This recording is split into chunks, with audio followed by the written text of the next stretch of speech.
Larry's Barber College, based out of Chicago, Illinois. Amazing story. Came on him across the interwebs, and I definitely am intrigued to get into the insights of the mission, the driver, and also the business behind what he's doing, changing lives, doing through the world of barbering and that. So without further ado, ladies and gentlemen, introducing to Larry Roberts Jr. How are you, brother? Really appreciate your time. Hey, man. Hey, nice to be on your show, Robett. Appreciate it, man. I will say for those listeners, you are definitely outdressed me, without a doubt. We have got probably one of the world's best dress with the best lighting so far that we've seen. So I really appreciate the energy and the effort coming on. Hey, it's a radio show, but you come and make me feel bad here with the t-shirt, man. So you've started off right with the dress code. Well done. Oh, thank you, man. I try and do what I do when I can do it. So I'm really interested, and I maybe in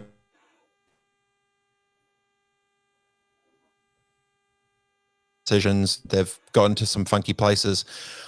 Why did you decide to use hairdressing and I'm not sure if the right word, barber training with Larry's Barber College? What made you decide to try and put a barber college inside a jail? Well, I think oftentimes people are quick to prejudge and stereotype people who are locked up inside of prison, right? And especially inside of church, I think a lot of us are driven to talk about it, but we're not being about it. So we pretty much stay inside of the four walls versus coming out of the four walls to help with alternatives. So we approached Sheriff Dart and his team about me coming inside of the prison. So that way, because I understand when people get out of jail, it's really difficult for them to focus on going to school or trying to find a job because they have things that they need immediate access to. So I figured, why not put the school inside of the jail? And that way, it would be my best students. And if I go inside the jail, when they leave out of jail, then they'll already be certified. And then I can just do job placement in order to help with the economic development and put them straight to work. So that's why I decided to go inside of the prisons. And it's interesting, anytime you've got an entrepreneurial mindset, you'll see the business world differently with where the actual commercial opportunities are. In a weird way, you've almost got a legitimately captive audience in more ways than one who are there that are listening and learning and upskilling within. What was the tipping point that made you realize that this would actually work when no one had ever done it before? Because Cook County Jail, I've been to Chicago and I haven't obviously been to Cook County Jail, but why that jail in particular? Obviously there's some local tie-in, but when no one had done it before, what was the bit that made you realize this has got legs and actually could be a thing? What made me realize it is when I seen the lives that were changed behind it, right? So I'm big in I come up with this saying that we have to be careful that we don't allow our gift to take us someplace that our character can't handle. So with that being said, what I had to incorporate into my program is mentoring, life skills, mental health, substance abuse. We have a program where we help the veterans, we help the senior citizens. And I realized that it worked when people would get out of jail saying that, hey, now I have something to do. Now I have something to go to in order to pretty much, permit myself from going back to jail again, for lack of a better word. So that's how I knew that it worked. And people's lives are being changed when, they've been out of jail for 2, 3, 4, 5 years, 6 years, based on the fact that they had my program. Because when they get out of jail and they go to find a job, they can't get a job based on the fact that they have a criminal background. So when they have this criminal background, of course, they're denied a job. And then what do? They go back to what they know to do. And that is, whether it's selling drugs or cracking cards or writing bad checks and, anything that has anything to do with them surviving. You have to understand, you have grown men and women who have children they have to take care of. They have, wives, husbands, parents whatever that looks like, they have to be able to take care of that. And, if you're hungry, some people by any means necessary, especially when you don't have a support system. So that's how I knew that the program works. And, when you rewind back 30 years and you look at what you've created now, when you looked at the world 30 years ago to the vision of what you would create and what you do, how did you see the world differently 30 years ago before you decided to go down this crazy path of what you've done? Or not crazy. I mean, it makes total sense. It's just, you're the first to do it. Right. So rewinding 30 years with your headspace of the world to now, what was your head thinking to where you ended up? So, considering the fact that I had, my mom and my dad, I had a 2-parent household, Christians. So I come up in church and, I worked in my dad's restaurants. My dad is my hero. So, I learned everything from my dad, and just having great parents with good upbringing, having my dad have me work 30, 40, 50, 60 hours in a restaurant every week and didn't pay me, which, I was really upset about that. He didn't pay me, but he taught me to sweat equity in getting up, going to work every day. And I started that out pretty early. And one of the things I realized then from now is everyone don't have that opportunity with the 2-parent household. Everybody don't have the opportunity to have, a dad that they can call their hero versus, a young man who, don't have a father in their life, and they don't know, which way to go and how to go there, and who to talk to and who to turn to. And I had that. So, over time, it taught me not to be judgmental. It taught me to be compassionate. It taught me to be more empathetic and, helping somebody to have an alternative to what they might have been used to, because they may not have had the grace that I had, in order to be able to turn out. I don't think I turned out too bad. What you think, Robett? Well, that was actually going to lead into the next one.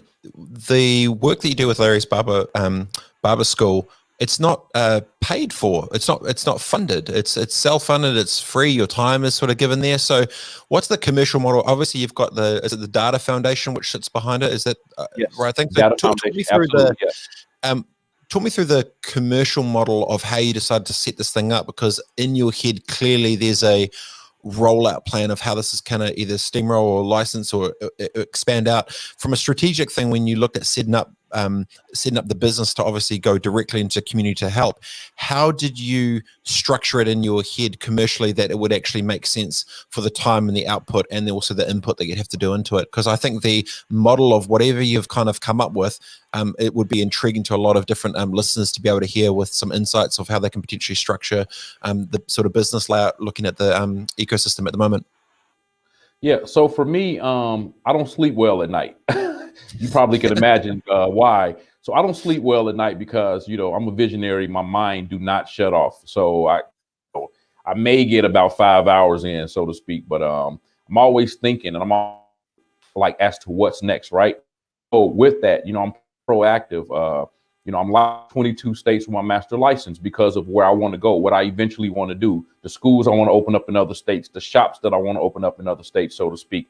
And on top of that, I figured, okay, well, I don't want someone to come knocking or someone to be at my door with opportunity and I'm not prepared, right? So what I started setting up is all of my corporations. I set up the LLC for, years ago when I would eventually have my housing. I set up a non-for-profit, 10 years ago.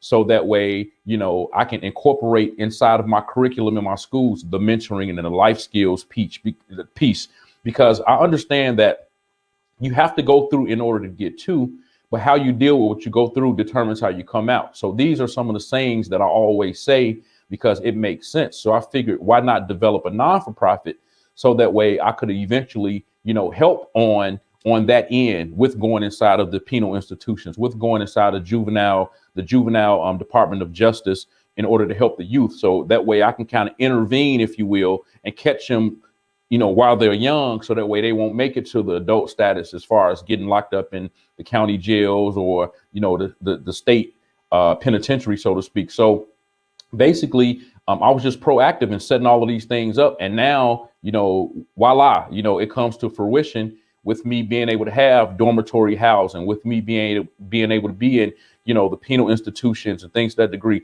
And, tuition cost is $15,558 per student.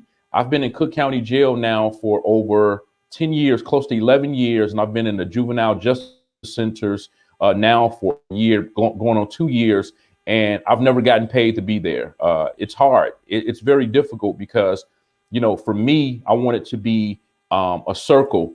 I don't want it to be where, they start school in jail, and then when they get out, okay, now what am I going to do? Because some people get out and don't finish. I go to court for my students. So in other words, I go stand before the judge to tell the judge, why it would be a good idea to give him a second chance. And if you let him out of jail, judge, I guarantee you there's something that he can do. But when they get out, I have to find money in order to help transportation. So I bought shuttle buses and vans. I have to find money to help them with housing. So now I have dormitory housing to help prevent, homelessness. And then also, to bring them out the environments that they're in, that they were getting in trouble in hopes that, man, let me help get them in another environment so that way they can have a more positive environment to be in. Money for tools, implements, and equipment. So I have to buy them clippers and all of their tools and things, and uniforms, things that they need, once they get out of jail. So it's kind of like one big circle. And I didn't want it to end, in jail, but I want them to be able to get out and have the support system they need as well. So that's why I developed data. So that way, in hopes of, being able to get donations and, grants and all of that stuff in order to be able to see this program all the way through versus it just stopping and telling them basically, man, I don't know what you're going to do after this. And that's not the case. So with the men and the women who's been in my program inside the penal institution, when they get out of jail, we definitely help them.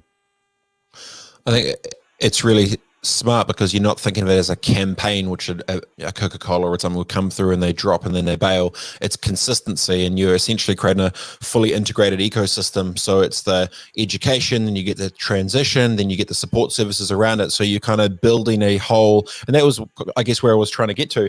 If you look at brands like Apple with the way they integrate hardware and software through their whole ecosystem of user experience, in the exact same way, you've got the education on one piece and they transition out, and then that leads into the housing, and then to the transportation, to the logistics, to the sort of physical stuff. So on a practical level, who pays? Where does the money flow come from? Is it the foundation that raises funds that then funds the school and the thing? Do the students obviously then pay? Is it a debt piece with zero interest? What's the commercial model behind keeping it all running as in a fully, you talk about a full circle thing. What's the commercial model behind it? Can I be quite frank and honest with you, Robett?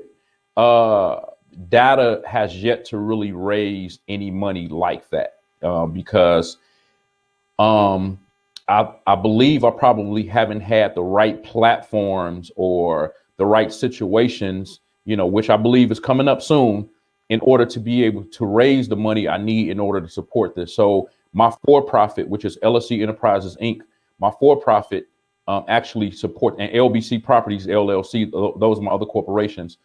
They support Data Foundation because I'm married to making sure that I create alternatives and help make a difference in these, young men, and in some cases, older men and women lives. So that's where the funds come from. So I pay for it out of my pocket. I make the sacrifices that need to be made in order to help, to get these people, off the streets and get them working and help the economic development. And if, people would tap in, I think that it would be just that much more better. I mean, good on you. So, and that was the other part I was trying to figure out. Okay, so if you've got, your other corporations, essentially you've got the charity which sits underneath, which your own for-profit is then funding off your own dime, but then obviously it's set up sort of separately, but then that whole ecosystem. So when you think about the impact you're starting to have now, is there already a kind of an alumni effect starting to happen with those that come through Larry's Barber School, that then they get out, they connect with each other, they then try and keep ties back to it? Is there a, in colleges, there's always a very big alumni effect of, I went to this college and I did this sort of thing, but more so than that, it's a place of unity and a spot that they all went to. They had experiences there, they had moments, they had momentum and friendships and relationships. is that a thing which you're starting to see now with support networks of those that came up through the school that are now transitioning out? How is the relationships of those that have in it to those out, and how does that sort of I guess the connection piece of the community of what you're actually building over the long term? Have you started to see that take place now, or how's that sort of working with those that have come before? So yeah. So, with our school, we do like the big graduation thing where, they wear caps and gowns and we have a big ceremony with the whole music, just like a regular, university graduation, basically. And we make sure, we're obligated because we do have, title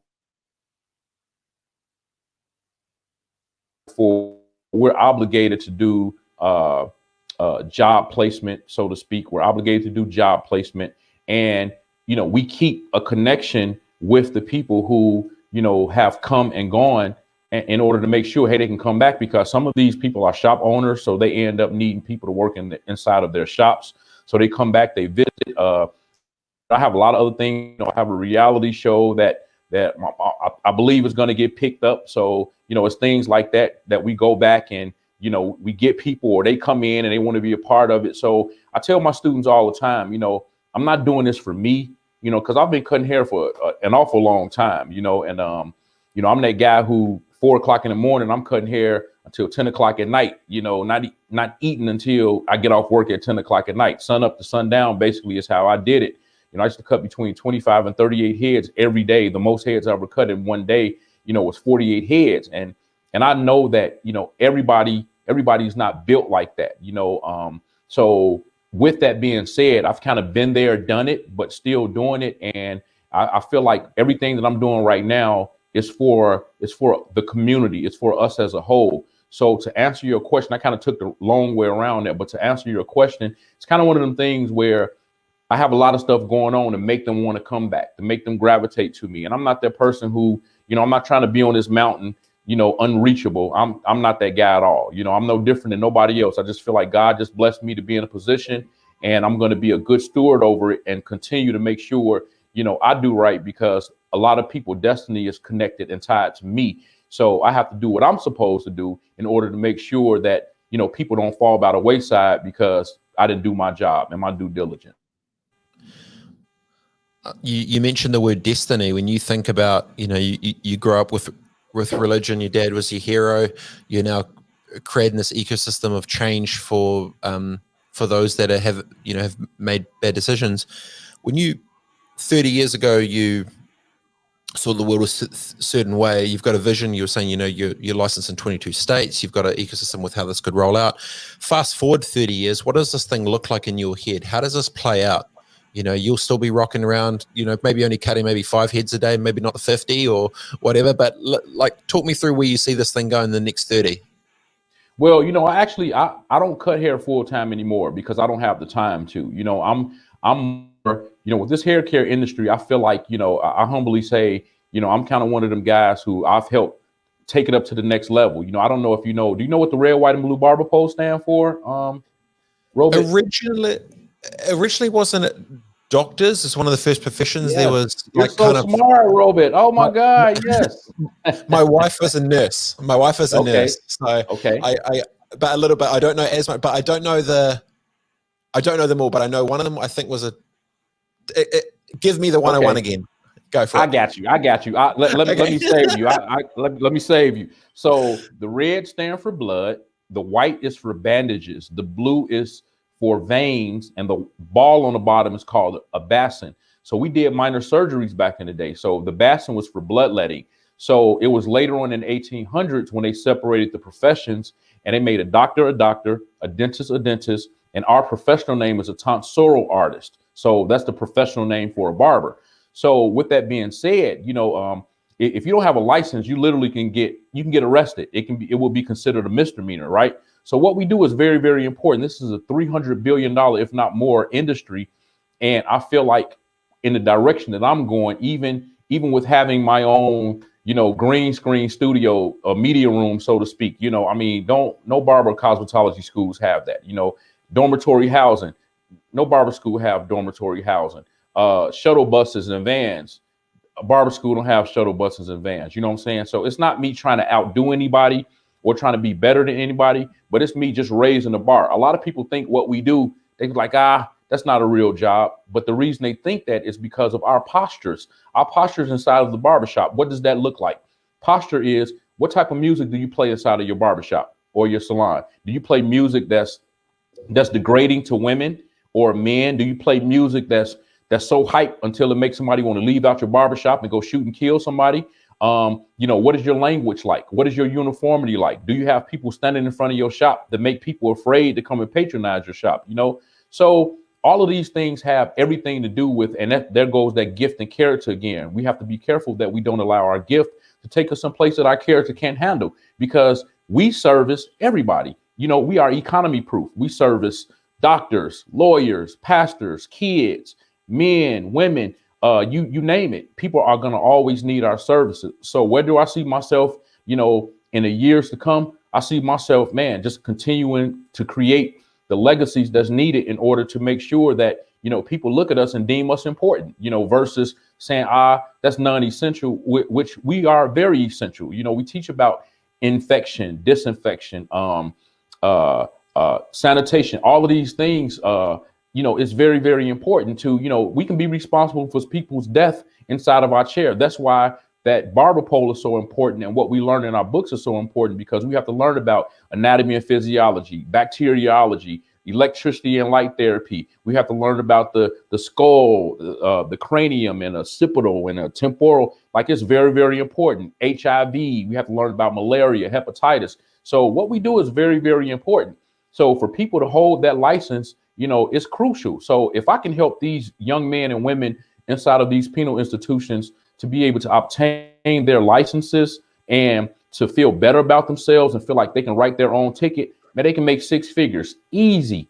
They can make six figures. So that's where I want to be in the years to come, and have shops and schools all over the world. That's why I've proactively set myself up with licensing in other states, so that way I can be prepared when opportunity comes. To roll it out. I get it. You Yes, mentioned sir. the word character before. How do you integrate character into commerce? You talk about, and I think especially when it comes to, pretty echo. Sorry, something just happened. How do you integrate character into commerce? Character into commerce. Yeah.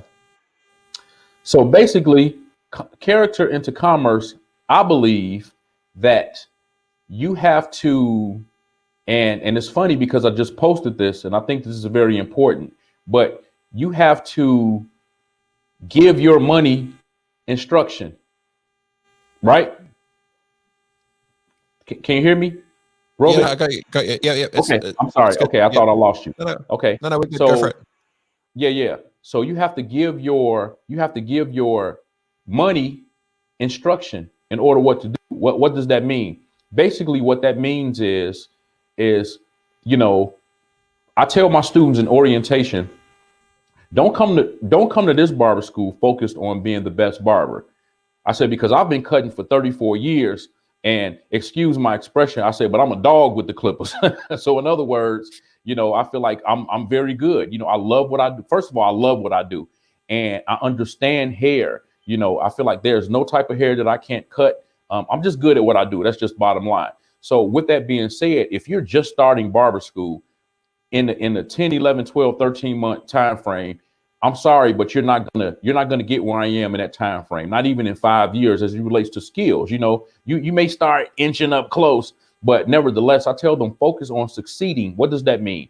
Learning how to write a resume, knowing how to do a business plan, learning how to incorporate yourself, knowing how to pay your taxes, setting yourself up, credit. All of these things are important as it relates to, the commerce aspect of it, because if you don't give the money instruction, then, it's going to run away from you. Funny story is that I made so much money when I was 18 years old. When I was 18 years old, haircuts were only $10. I made between $1,500 and maybe $2,000 a week at 18, 19 years old. So what did I do with the money? What you think I did with the money, Robert?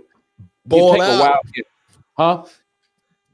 Man, I ain't make it rain so much like that. You know what I'm saying? I ain't had no singles, if you will, but But hey, I tell people I changed the rim. I had a quarter blazer. I changed the rims on my truck like they were underwear. I put sounds in there. I lowered it to the ground. I lifted it back up. I had a Batman wing on there. I tinted the windows. I untinted the windows.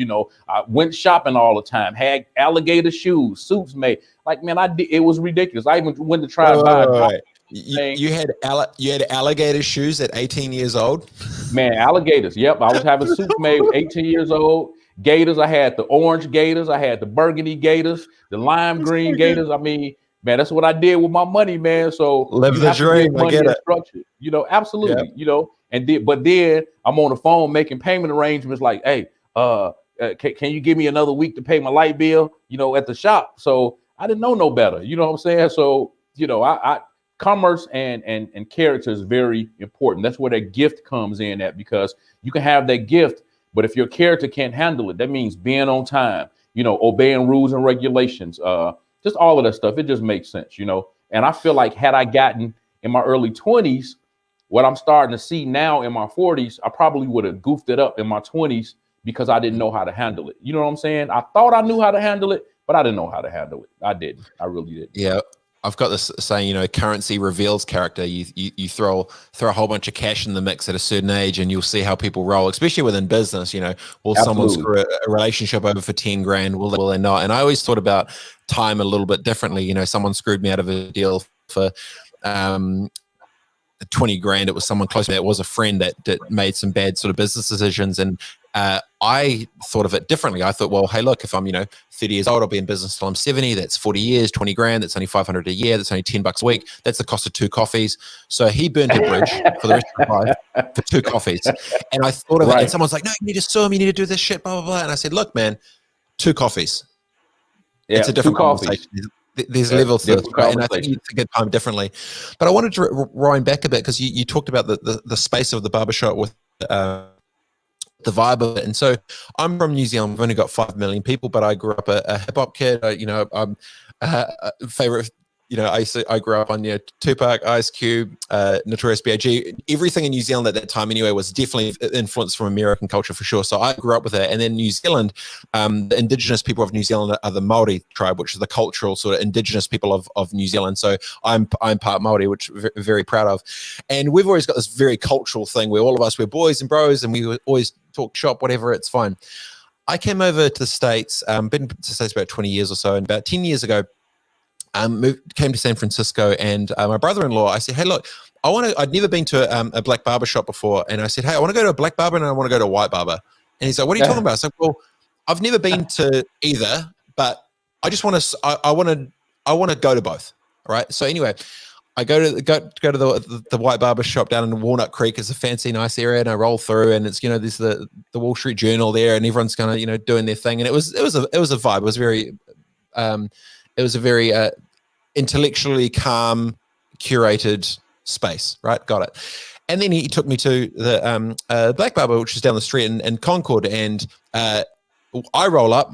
I just sit down. I start talking shop to the next person, and then my brother-in-law is sitting next to me, and he's just dead quiet. And he's he was 35-year-old like white dude at a time in the corner, totally quiet. And I'm here from half around the world just talking shop with him, blah, blah, blah, talking about football, whatever it may be. And something clicked to me, which I'd never clicked on. I, as a foreigner from half around the world, felt more comfortable in the black barber shop, just talking shop as humans to another human, than my brother-in-law, who was white, that lived in America, that was sitting next to the same people. And I was like, how is this your home, but you're not home? And I'm not home, but I'm home.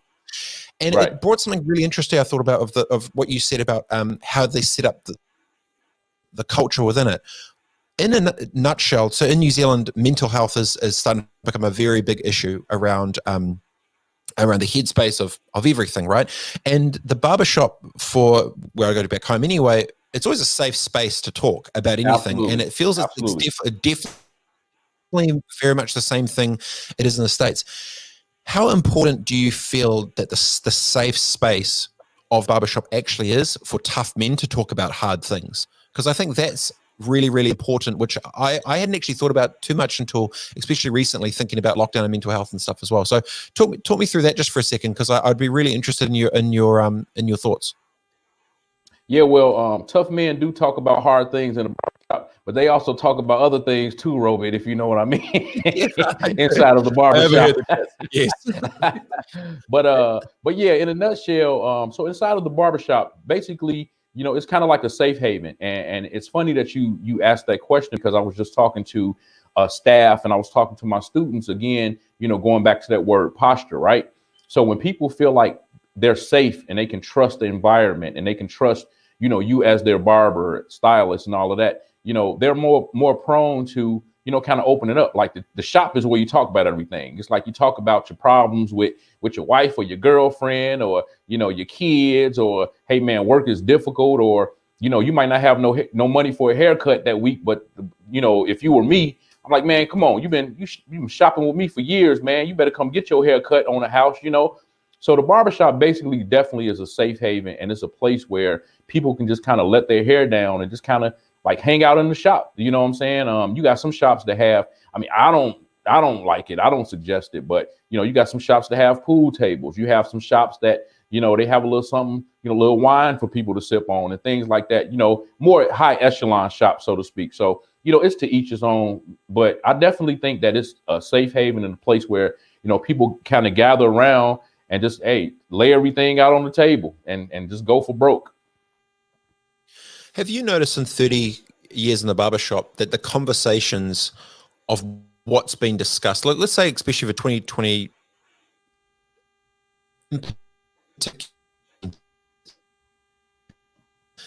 with lockdown, with politics, with riots, with race, with culture, with community, with recession, with everything, how has the tone of tougher conversations actually changed in the barbershop over time, in your experience, from what you've seen? Is there a tone and shift with the energy of where people's energy and attention and intentions actually going?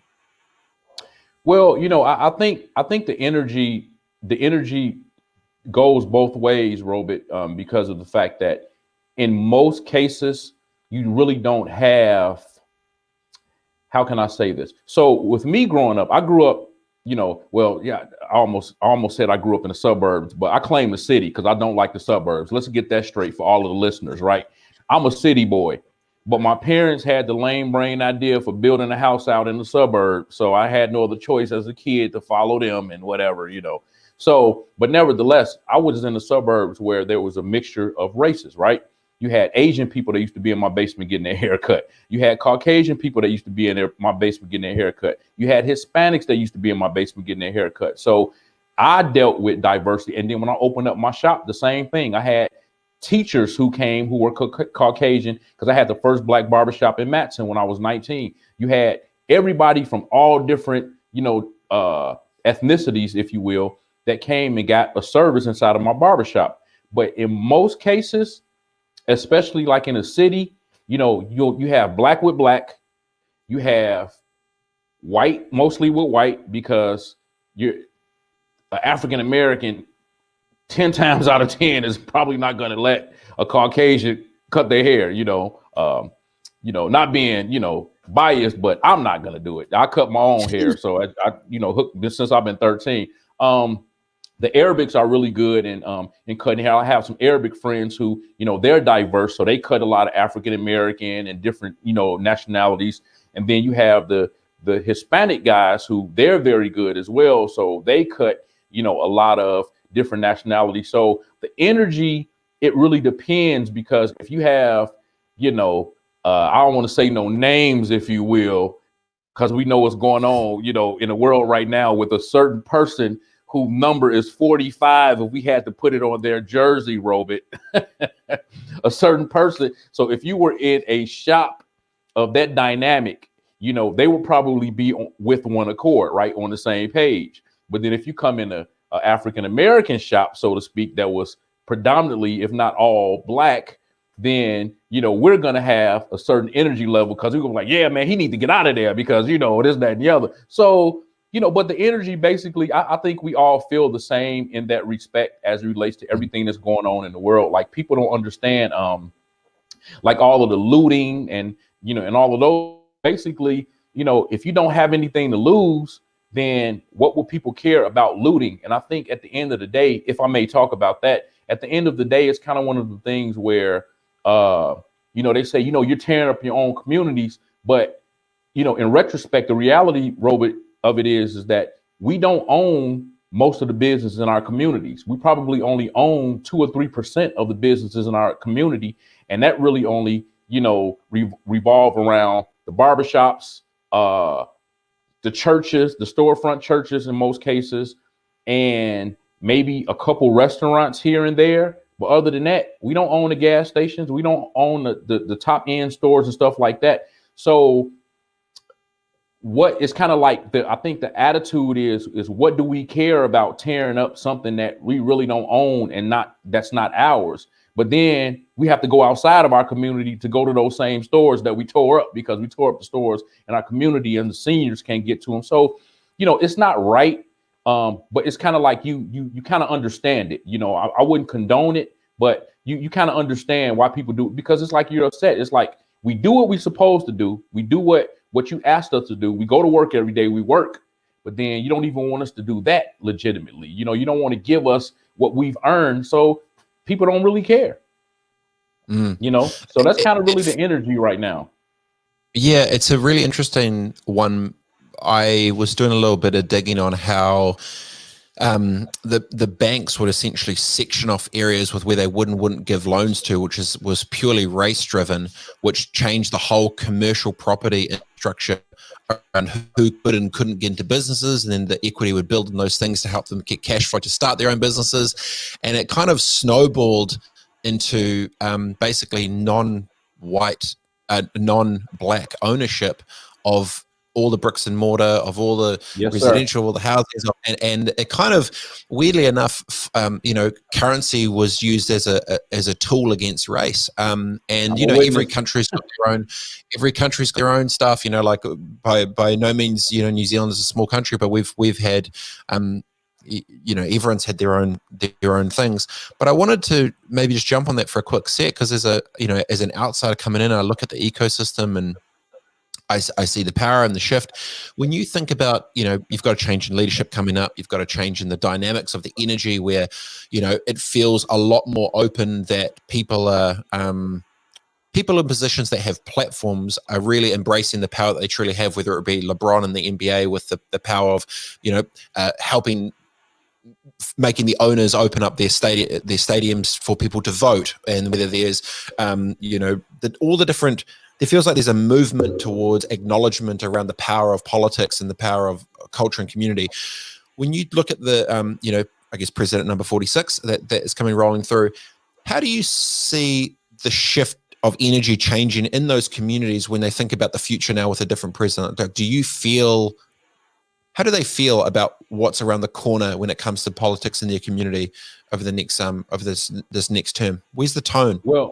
Well, what I would say, Robert, is the fact that regardless to who's in office, I believe that we have to work together as a community to help one another, because at the end of the day, most of us will never ever see the president and the vice president and so on and so forth. I met President Obama before, and I was in his presence before, but fact of the matter is I feel like it's set from those of us in the community. Kind of going back to what I said earlier about, everything that I'm doing, I'm not doing it for me. I'm doing it for us. I'm doing it so that way we should be able to help one another and create avenues for one another. And I think that if we have that mindset, then I think that we are so much better off. So yeah, having a different president in, who's not talking out the side of his neck and, talking a whole bunch of dumb, stupid stuff. Excuse me for saying that, but it's the truth.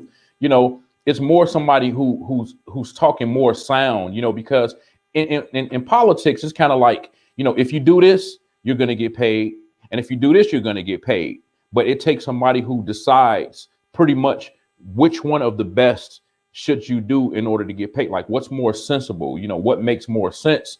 And you have to think about the people. Why would you want to get rid of health care for people to be able to go to the hospital? Why would you want to not give stimulus for people who are losing their jobs, or businesses who are losing their businesses or suffering? Why wouldn't you want to do that? So it's pretty much like elementary. So I think that everyone is excited because we all went out and voted like never before, like the most votes ever in history But now, okay, what do we do together as a community? Are we going to be like crawfish in a barrel, or are we going to get together and finally start realizing and working together? Because I think that this election really exposed a lot of people as it relates to how people feel about, what's going on in the world, from the evangelicals to, different people. It's like, man, so, if we're talking about Black Lives Matter, of course, all lives matter. Of course. Come on now, all lives matters. But in certain situations, we're only stipulating the fact that Black lives matter because of what's happening to Black people.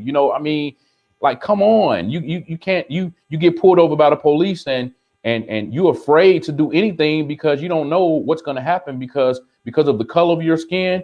It's hurtful. It's not fair. It don't make sense, but it's kind of like the world we're living in. So that's why it's up to us to come together, and make it happen together as a unit. You change all of it, but that comes with the weight of things, right? You are kind of clearly you're a magnetic piece that sits in the community in this world that you're building. How do you personally navigate the weight of all of the impact that you're having to all these people, all of the stuff that they've been through, all of the weight and the baggage of the legacy that's gone before them and the stuff that they've done? Just how do you personally balance the weight of your mission versus who you are as a person to stay sane, to keep the engine running? Because clearly something's bubbling away in your head, the way you roll or think to try and keep it pretty even keeled when it's clear that you're doing so much for others. So, if I could be honest with you, some people, Robert, I don't have the story about, drinking and getting drunk because I've never drank. I don't have the story about, smoking a blunt, smoking some weed, because I've never done it. I've never used drugs. I've never did anything that, and not passing judgment on anybody else, but I've never did anything that could possibly interrupt my peace or cause me to take a bunch of steps backwards, if you will. So with that being said, I keep God the head of my life, so basically God is first.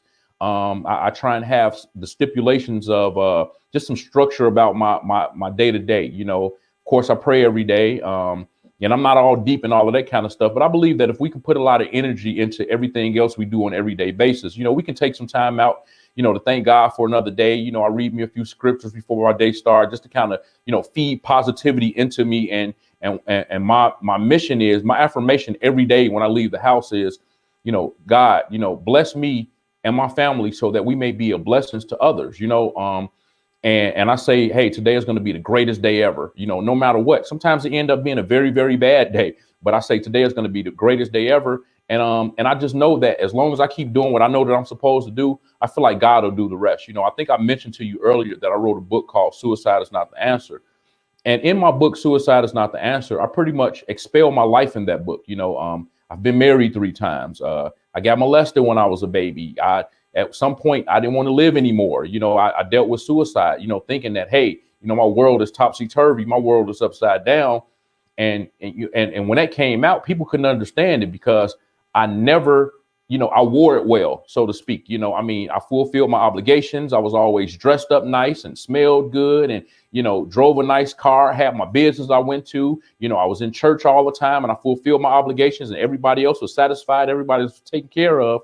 But then when it came to me, I would go home at nighttime and I'll be balled up in a ball like a baby, in depression, in darkness, and people didn't understand it. But what I figured out is that, when I would call people and reach out for help, people didn't think that I needed help because of my presentation, because I wore it well. Right. So what ended up happening is I realized that I was pretty much just hurting and it was a cry for help. So I was able to write my book in order to help somebody else who may, be crying for help, to say, hey, this is how you get it together. So, nevertheless, with that being said, and I turned to women, women was my thing. That was so, when some people try and say, hey, man, you're an alcoholic and you're a drug addict. Well, being an alcoholic and a drug addict is no different than being a womanizer or, sex being your thing to go to, so to speak, so that was kind of like my vice, if you will. That was my woo side. That was my, okay, I feel better now. But at the end of the day, your issues and your problems were still there.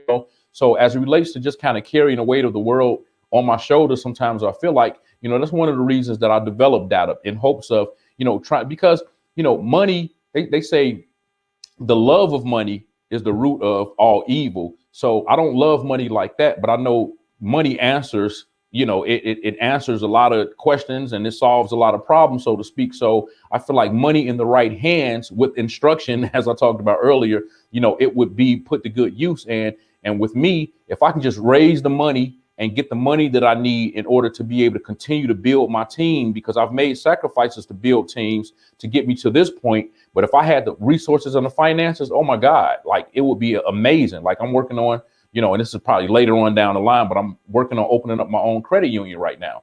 So, to have my own bank and I have my own financial center and my resources to be able to then, offer that to other people in my industry and outside the industry to be able to loan them money and give them money and all of that stuff. So, it's cool. It was tough for a moment, but it's starting to kind of pan out now where, the weight is not so strenuous because I have a team and I have people to help me. It's such an interesting one because not a single person that I've ever talked to that's done anything significant has been able to do it without having that escapism or that balance piece, whether it be going on walks or yoga or partying or exercise or whatever it may be. There's always that a balance component in their life, and some of them are for good, some of them are for bad. I was going to just jump in on the point there. If you haven't done drugs or any of that stuff before either, when you're in, like, so for myself, like I've never smoked a cigarette and I've never done any drugs, but I collect whiskey and I don't party, go crazy. But when you are in the jail environment, I can guarantee you're probably not even seen as a them sort of on your own sort of program. Is that kind of right? Like, how does the energy of those, say, in Cook County relate to you? Do they see you as a threat or a help? Because I'm imagining you're probably seen as a mini savior, if anything, because they genuinely know you're there to help. How are you perceived from those who are trying to help? Well, they actually called me Santa Claus at the jail, and I found that out a couple of years ago. I said, why do y'all call me Santa Claus? They say, man, because you get us whatever we need, man. I'm like, wow, But with that being said, so I do have a balance. So I may be a church boy, but I ain't no punk neither, if you will, Robert. You know what I'm saying? I mean, I got a street balance. You know what I'm saying? Like I got friends who are, you know what I'm saying? I ain't no punk. I used to fight a lot too. So people took my weakness and weakness, and I used to fight a whole lot, So they don't view me. I'm sure you know some people as well. If you're hanging in Cook County, I'm sure you know some people. I'm sure you've got a few people on speed dial. Absolutely, right. So they don't consider me, if you will, I'll use the word. They don't consider me no mark, if you will. We say mark, you know what I'm saying? They don't consider me that. And they feel like I'm there really trying to help them, and I show it. I don't hold back. And what's good for me, I feel like it's good for them as well. So I don't take it for granted that I get to leave up out of there every day that I'm there, or I don't take it for granted that, I've had the life that I've had over the years, but I share with them things that I've had the experience I've had to go through as well. And when I share with them those things, they be amazed, like, man, you went through that? I'm like, yeah, I went through that, man. So it may not be what you went through, but I went through my own situations. And I had to learn not to minimize something that somebody go through because of how strenuous I think mine is, and vice versa. So they have a lot of respect for me, man. And I feel safe being there. Like they protect me, they cover me, and I'm not afraid at all. So it's a really, really great environment, and it helps me to be more thankful and grateful as well. And it makes me work harder toward, helping to be a part of the alternative. I was going to, you're talking about before, you talk through your stories and they talk through theirs. And if it's a safe haven that's seen and they can see someone on the outside that's still gone through their own struggles and thing, it probably just gives them a perspective of everyone goes through their own stuff. Everyone has their own balance, their own challenges and stuff. I was going to ask, what have you learned the most about yourself after being married for 3 times? What I learned is that, right? Yeah. So if I may, so coming up in church, one of the things in church is that they feel like you should, for lack of a better explanation, you should marry the person you kind of grew up with, right? So, whether or not, like they were big on being equally yoked. So if you're equally yoked, it means that, if you play hopscotch, I know how to play hopscotch. If you sing and I sing, oh my God, we were meant to be together. that doesn't mean that. You know what I'm saying? So me being married, the times that I've been married is not because, because I had a great example. My father, my grandfather, I mean, I know how to be a husband. I'm a great man. I'm responsible. I take care of my family. So that's not it. But it was just that, I kind of chose the wrong people to marry. And one thing I say now is that it takes a strong woman to understand where God is taking me, so I had to make sure that I married somebody who, we're on the same page, and, and we have we almost kind of like mind. We're indifferent, but we're still like-minded, so to speak. And I had to learn that. And then a lot of people don't go to marriage counseling, go to marriage counseling, go make sure that you and that person are, somewhat, along the same, ramifications, because otherwise, you marry that woman who she got a nice body and she pretty and she look good, but the inside could be screwed up, So I'm friends with everybody, who I was married to, but I just learned. So there's been a long stretch, as far as, when I got divorced last up until this point.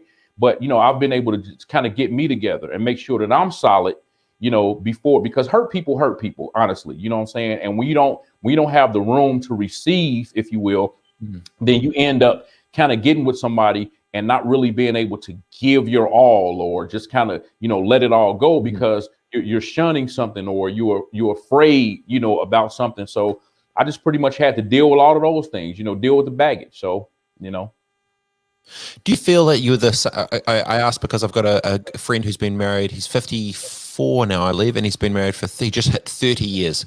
And I was asking him, hey, do you feel that you're the same, or how do you feel as you've evolved? And he goes, oh, my wife said that she's now been married to the guy number 3.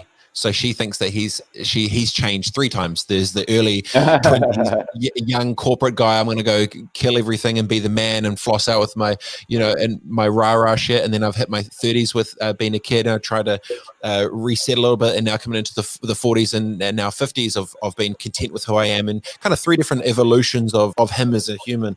If you were to look at the same thing for yourself, do you think you've been the same person that's evolved 3 times, or 3 different people? I think that I've evolved 3 different times, you know what I'm saying? Not 3 different people, because I've never changed. I've always been the same. I made necessary adjustments. Right, exactly. Right. So I've made the necessary adjustments in my life.